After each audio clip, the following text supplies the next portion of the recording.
I do mean what I've said in the title of the video. Drang is good, but it isn't very forgiving. Frankly, I had poured a bit more time looking into the TTK of Drang because I'm not really aware of how to calculate TTKs, but from what I've learned is that Drang has an optimal TTK of 0.6 seconds, all precision hits, and 1.0 seconds for all body hits. This does not mean that Drang is bad, however it does mean that you have to be accurate all the time to leverage the fast TTK, and I will get into more details in the conclusion and opinion sections later. As always, there will be some perks that will be kept constant, such as the range, masterwork or intrinsic, small bore and accurized rounds. Yes, you heard me right, I went for close to max range. I didn't want hammer forged rifling or full bore as I wanted a balance of range without trading away stability. Now mods will influence your playstyle, and for me, when using adaptive frames like Drang, I feel the need to use full auto on it so I can focus on aiming rather than spamming the trigger. For you guys that have better aim or simply do not need the full auto mod, Icarus and targeting adjuster are great choices. However, seeing as the full auto mod is temporary and will be a permanent customizable option sometime later, I would consider either Icarus or targeting adjuster regardless. Also, as a side note here, you are going to see a deviation in the playstyle, as I am more likely to bait them in close rather than charge forward. While most sidearms are meant for close range combat, Drang has a fast shot at mid range. Roughly the range you can use most high impact fusion rifles or aggressive frame SMGs. However, using it outside of that range is similar to throwing rocks at a wasp nest. You are just asking for trouble. With all that said, here are the timestamps for each of the roles in the video. Moving target and Zen Moment. Being the first role I tested, it was hard to get a grasp on what to pair with sidearms. Usually I'd go with a shotgun or fusion rifle, but those seem out of the question. I realized that double primary was the way to go, and I decided to use a high impact frame pulse rifle to help, but ultimately decided on rapid fire frames so I could clench the kill when needed. Moving target helps as always, though for me I did not feel much of a difference with or without it, if any, seeing as how the effect of Zen Moment almost completely masks moving target for me by making the weapon more stable as you land hits. It really put into perspective whether moving target was working because this role was vastly overshadowed by the next. Eye of the Storm and Zen Moment. Way back when I was making the Austringer video, I mentioned how enhanced versions of both Zen Moment and Eye of the Storm gave +5 stability each, and because they were on the same perk column, I ended up picking Eye of the Storm, seeing as how more often than not you will be getting damage mid gunfight, and this will definitely turn the tides. Now with both enhanced Eye of the Storm and Zen Moment, you are looking at an additional 10 stability, which doesn't seem significant on paper, but when you factor in the changes to stability for flinch resistance, well, you see where I'm going with this. Eye of the Storm plays very well with Zen Moment, as during every gunfight you would most likely be taking and dealing damage, and as a result you are looking at a more stable and more accurate sidearm with each passing moment of the fight, assuming you don't get one shot. But that tiny detail out of the way, I'd say this role is definitely worth getting. Well-rounded and Swashbuckler. This is easily my most favorite role, as the weighting of the role depends on landing melee kills, which is more or less the distance where you will be engaging enemies, despite Drang's ability to engage slightly beyond that. With Swashbuckler and Well-rounded being able to synergize with each other, on top of that, if you are using the new Solar 3.0 and getting charged melee hits, well, you can also get the Radiant buff, which brings each hit shot at the optimal range to 75 per crit. Yeah, that is actually pretty nasty because now you only need 3 crits to get the kill instead of 4.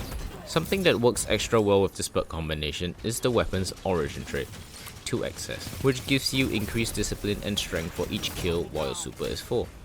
This allows for a constant feedback loop for ability spam, which is made better if you land a kill with something like a Titan throwing hammer while using Soul Invictus, creating a sunspot which then allows you to recharge your abilities even faster. I highly recommend this role above all others, especially if you are a Titan using throwing hammers, because basically this allows you to perpetuate your grenades, So you can feed into something like well-rounded with your solar grenade by just throwing it, or if you're using a healing grenade, you can also proc it, similar to what I mentioned earlier in my Firefight video. Eye of the Storm and Swashbuckler. Eye of the Storm definitely does help the weapon stand out a lot with its increased accuracy, allowing me to land more of my shots, and the damage bonus from Swashbuckler is always welcome. But I feel what makes this role lacking is the ease of use when using well-rounded. Using a grenade gives you 1 stack to a maximum of 2. And like I mentioned earlier, healing grenades count, making it really good to use, whereas keeping yourself low on health to maintain Eye of the Storm for a mid to short range sidearm can be dangerous, especially when facing slug shotguns or rapid fire fusion rifles. All in all, this is still a consistent role, however not nearly as good as the previous role I had just mentioned. Quickdraw and Swashbuckler. To put it plain and simple, Quickdraw is totally unnecessary, and I would have tested it with Zen Moment as well, but like I'm saying, Quickdraw is completely and utterly unnecessary. Not because of the nerf, but because the sidearm has an intrinsically high handling stat in and of itself. Giving it 27 more handling, mine already has 73 handling, isn't going to help you, especially during mid gunfight. For PvE, this weapon, much like Callous Minitool, has a similar issue in the sense that it doesn't have many good perk combinations. To me, Incandescent sticks out most like a sore thumb, and will almost never see the light of day. However, all that said, I think 2 perk combinations stick out. The first is Wellspring and Rampage, which allows you to feed into your Origin trait, which in turn lets you feed into your ability regeneration when killing small ants. The other is Disruption Break and Turnabout, and specialize in giving you a protective overshield while also weakening enemies whose shield you break with the solar weapon. But you have to remember, it's a matching shield type that you break that weakens them to kinetic damage. Situational, but definitely something you shouldn't overlook. You can also include Vorpal weapon in the mix, but I haven't the slightest idea which perk it would best synergize with, and that's it. Yeah, not really much else about PvE.